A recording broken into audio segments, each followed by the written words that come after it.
It has been a real busy 2 weeks of guitar gear trading.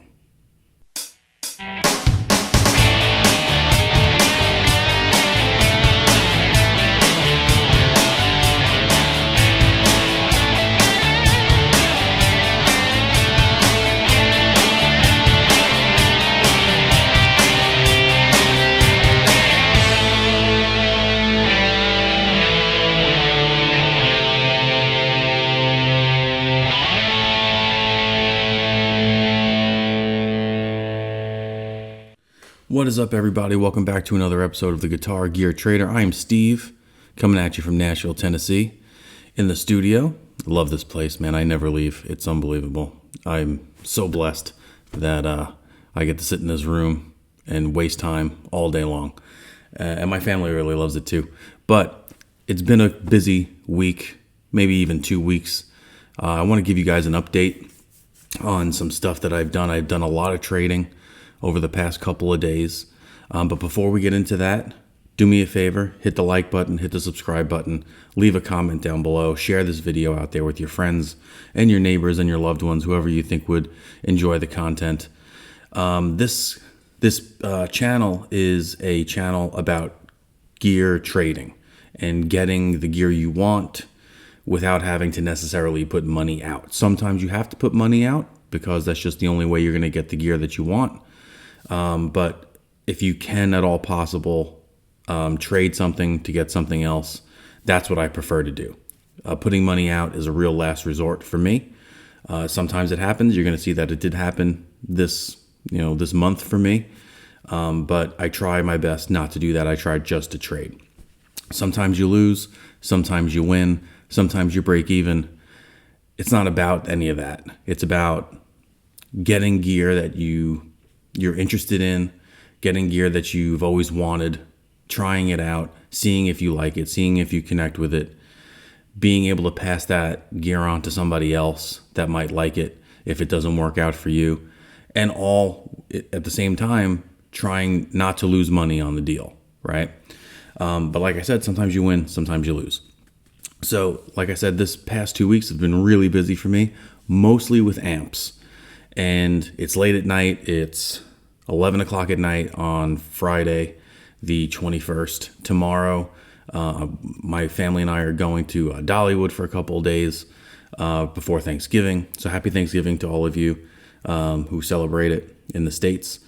And before I left, I wanted to make sure I got a video out there. So I'm going to take you around the studio. I'm going to show you that new corner back there because that has a lot of changes back there.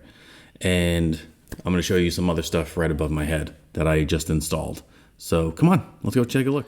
All right, so let's go over the desk here just to show you guys some new stuff. So the first thing I want to show you is I installed the String Swing. Okay, String Swing is a company that makes these guitar hangers, and it's like kind of like slat wall that you can just put up. And I think I put it a little too low. I think I should have put it up maybe another couple inches, but it doesn't really get in the way. It's right above the YouTube setup here, and I needed a place for the acoustics. I had them in that rack, but that rack comes with me whenever I play live, so I wanted to get them off the rack and displayed a little bit better. There's a gap in between. There's not supposed to be, but my beams, my studs, aren't perfectly on center, so I had to have that little gap there, which actually worked out better because these guitars are kind of thick and they could use the extra room.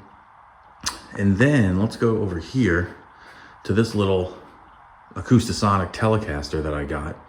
I acquired this in a trade. So I wanted to try one of these because in the band that I'm in, Vintage Voltage, you can see the sticker right there. That's my band. Check them out, look them up, look us up. In that band, I play 2 songs that are open E, and one of them is She Talks to Angels, which is an acoustic song, and then another one is Rock and Roll Outlaw by Rose Tattoo, which is not an acoustic song. It's very, very distorted.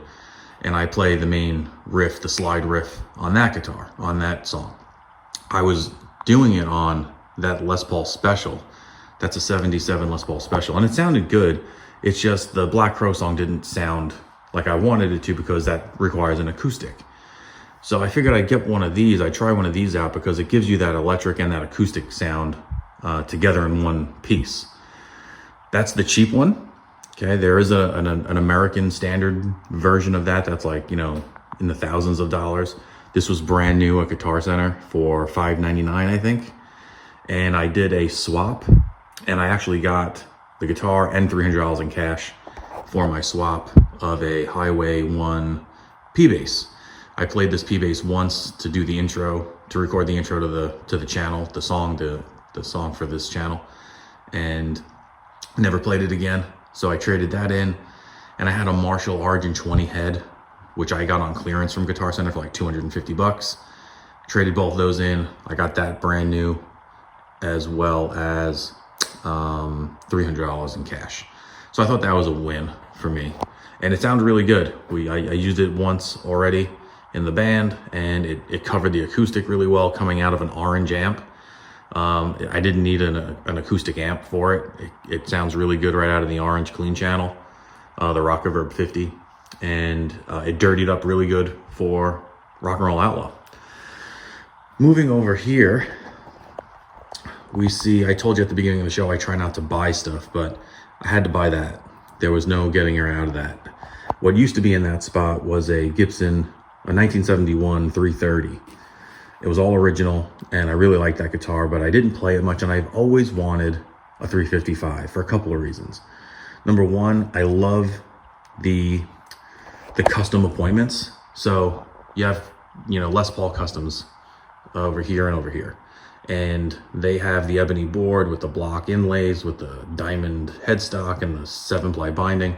That's what the 355 has. So this is the Les Paul custom version of a 330. And I always liked that look. So I've always wanted one of those. And to, you know, add to that is that one of my favorite guitar players of all time, Noel Gallagher, plays that exact same guitar. And if you look on my last video, you'll notice that I added a baritone switch that is not functional in the least. I epoxied this onto the body of the guitar, so that's never coming off. Some might say, and no pun intended, some might say that that is a stupid idea, but I think it looks badass, and I love it, and it looks the way I want it to look, and that's all that matters. I had to buy that. I had no choice. All that was out there on the on Reverb and Craigslist and all the other places were vintage ones, which is awesome, but they were $12,000, and that was like a third of the price. I got that from Austin Vintage Guitars in Austin, Texas. Really bunch of good guys over there, took care of me, gave me a good price on that. But I had to. It was the cheapest one I found in the several months that I've been looking for one. So I just pounced on it, and I'm happy I did, because it's pretty sweet. The middle guitar though, that was acquired in a trade for that red 330 that I used to have sitting there. So this was local musicians here in Nashville, and I'm pretty sure he got it for free, because he played it. He said he played it like once, and he was just sitting there and he's never playing it. Who buys an R7? That's what that is, by the way. It's a brand new 2024, 2025, 1957 reissue gold top Les Paul. So that comes out of the custom shop. That's like a $6,000 guitar.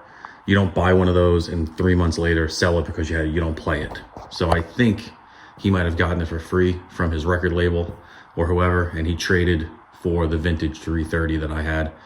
I kind of feel bad about that, because it was a vintage 330. You know, it was a 1971. It wasn't like a late 70s one. It was a real early 70s one.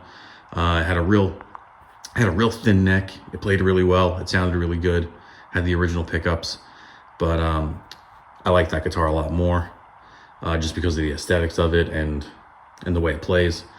But I love gold tops, and you have to have a gold top, I think, if you're going to collect Les Pauls, because I want this whole wall to be Les Pauls eventually. That's one of my goals.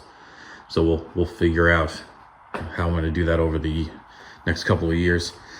Over here, I got some acoustic paneling from a local guy here in Nashville. He builds them for me, and they're like, I don't know how tall these are. Maybe they're 4 by 2, maybe panels, 4 foot by 2 foot panels. and they have the foam padding inside. I obviously haven't put them up yet.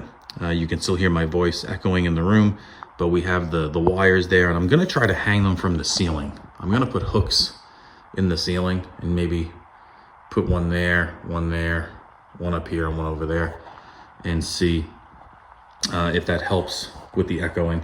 I don't know, I had a lot of people ask me what's behind the couch, and this is what's behind the couch. Okay, I got my Freeman Runt 50, which I'm trying. I want to do one of two things. I want the head version of this amp because I love this amp, but I don't want the combo.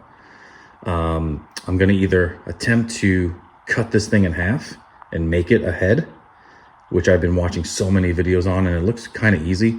So like the head comes down to like there.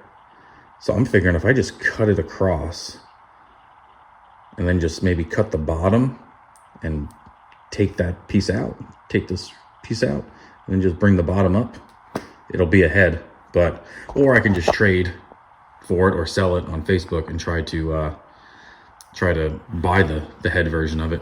But this is what I have behind the couch. So we got my Friedman, I got my 212 orange cabinet that I take out with me for gigs, my AC30, my deluxe reverb, my Amplified Nation 1x12, and a Rode case for an amp I don't have anymore, but it does fit my orange head. So the reason I'm making this video is because of this corner over here. This corner went through an overhaul this week, and I want to kind of go over this. This is what I had in mind when I built the room. I wanted one of these shelving units with all my amps on it, because this is what I've seen on videos and I think it looks freaking killer. But the amp lineup over the past 2 weeks has changed drastically. So I'm going to put them on the screen. What I had that hasn't changed, that orange rock reverb normally sits on top of this, because that's my rig that I take out with me. That Amplified Nation normally sits on that. And over here, I have my two Marshall cabinets. I got a 4x12 and a 2x12. Now, the way this used to be set up, and I don't have pictures of the whole setup, but that 2x12 was on the floor. The Hughes and Kettner was on top of it. On top of that was a Bogner Alchemist, and on top of that was this Friedman JJ Jr. Next to it, I had a Silver Jubilee, like mini half stack. So it was a vertical 212, and I'll put pictures on the screen. It was a vertical 212 with the mini head version of the Silver Jubilee. It was a 2525, which was the 25 watt version of the Silver Jubilee. And then next to it was that 4x12 with a Marshall AFD, which was the Appetite for Destruction amp, on top of it, and a Marshall DSL100 on top of that. So that was the setup like a week ago. What I did was I put up 3 amps last week on Facebook. I put up the Bogner Alchemist, I put up the Marshall AFD 100, I put up the DSL 100, and I put up the Silver Jubilee. So I put up 4 amps last week. 3 of them sold in one night. I sold the Marshall Silver Jubilee for exactly what I bought it for. I sold the DSL 100 Marshall for the same exact money that I bought it for. And I took that money, so the price of those 2 things, I went out and I bought this bad boy. Okay, so the Silver Jubilee I sold for $1,200, and which is exactly what I paid for it. And the DSL 100 I sold for $450, which was exactly what I paid for it, or exactly what I traded for it, I guess. And so together that came out to $1,650. So I went directly to Guitar Center and I traded in the Bogner Alchemist.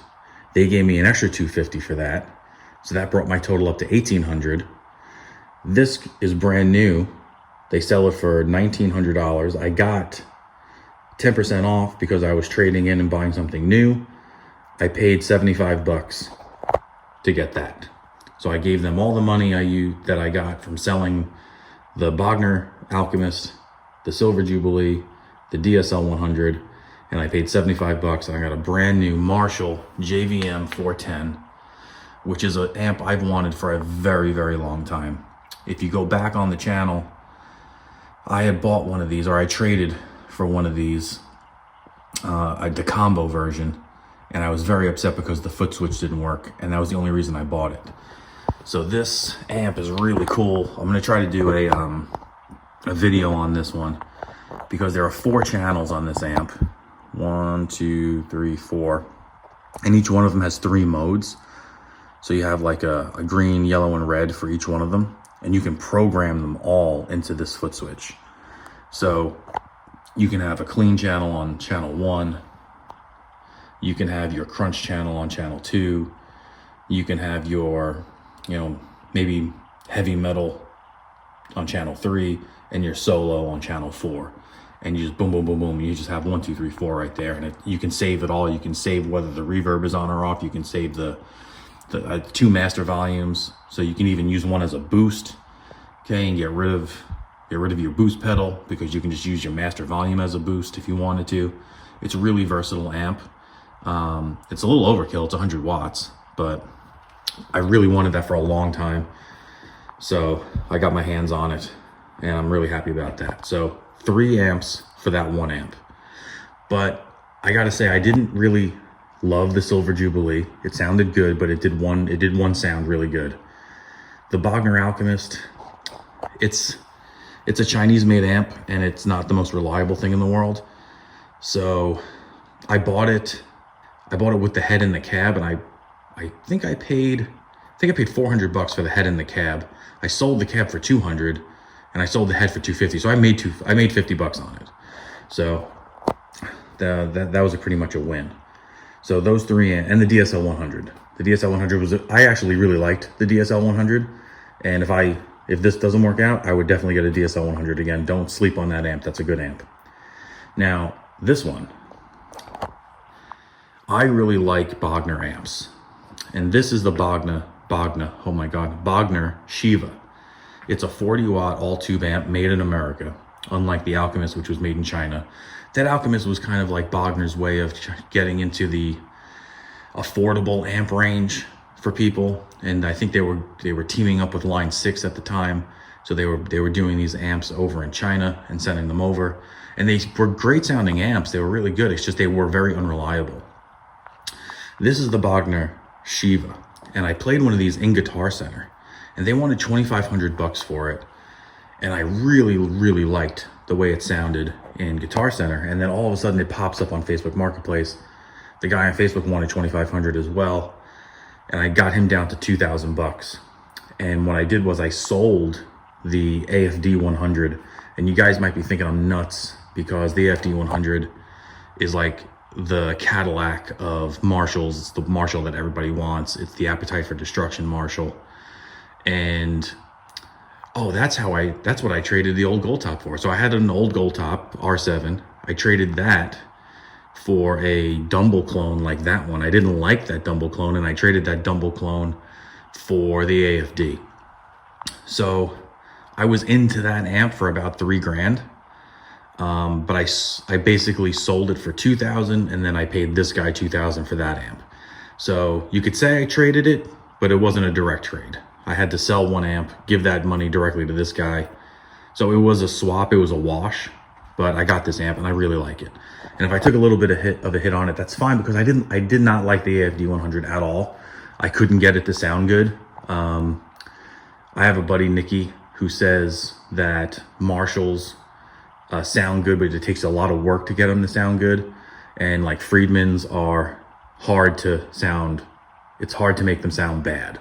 That's what he says. It's hard to make a Marshall sound good, and it's hard to make a Friedman sound bad. And I love Friedman's as well. But this Bogner, it's like, it does a thing. It has a cool thing. And all of these sound different. You all might be saying, why do you need all these amps? My wife says that all the time. That orange does not sound like that Bogner, or that Marshall, or that Amplifonics and Gain, or that Hughes and Kettner. They all sound a little bit different. The Friedman, that kind of sounds like the Marshall. When you get it dialed in right, it could sound like the Marshall, but they all do sound different. The orange is what I use at gigs right now because it's so simple. There's not much to that amp, right? There's not a billion knobs like on the Marshall, and the Bogner has some knobs too, and there's lots of little switches, which I'm not a big fan of, but once you get it dialed in, it sounds great. So I only have those two cabinets now, that little 1x12, this 2x12, and I have something coming for the top shelf after Thanksgiving. I have a guy in North Carolina that's selling me something, and he's gonna give it to his son that lives over here in Nashville, and his son's gonna deliver it to me. So I got something else coming for the top. But I wanted to tell you guys about that. This is exactly where I want to be right now. I do have a little tube meister, a little Hughes & Kettner 18-watt tube meister, but I leave that at my bass player's house because that's where we rehearse. So I leave that there. It's a tiny little thing. But I was getting to the point where I don't want to trade any more guitars because I feel like my guitar game right now is where it should be. I don't want to give any of these up. I'll feel very bad if I give any of these up. And instead of forcing a trade or forcing a purchase that I don't need or want and getting rid of something and feeling bad that I got rid of something, I figured I would step up my amp game, right? Because the Alchemist is, you know, it's an entry-level amp. The DSL100 is an entry-level amp. The Silver Jubilee, that's not entry-level, but it wasn't like the big Silver Jubilee, and it wasn't like a vintage Silver Jubilee. It was like the mini studio version, which is, you know, it's an entry-level Silver Jubilee. So in my opinion, you know, that isn't necessarily like the big boy Bogner. You still have the Uberschall, and you still have the Ecstasy and the 101, but that's a 40-watt Bogner made in the US that sounds really, really good. And for right now, that's gonna do. That JJ is awesome, but what's coming up top, that's gonna be a step up from that one. I'm not gonna go out and get the Brown Eye, the Friedman Brown Eye. I don't need 3 100-watt amps. I don't need any 100-watt amps. But this little 50-watter, I think that's the next thing I want to do. I want to either try to convert that to a head, or I want to try and sell it and buy a head new, because I think a new one from Guitar Center would be $1,800.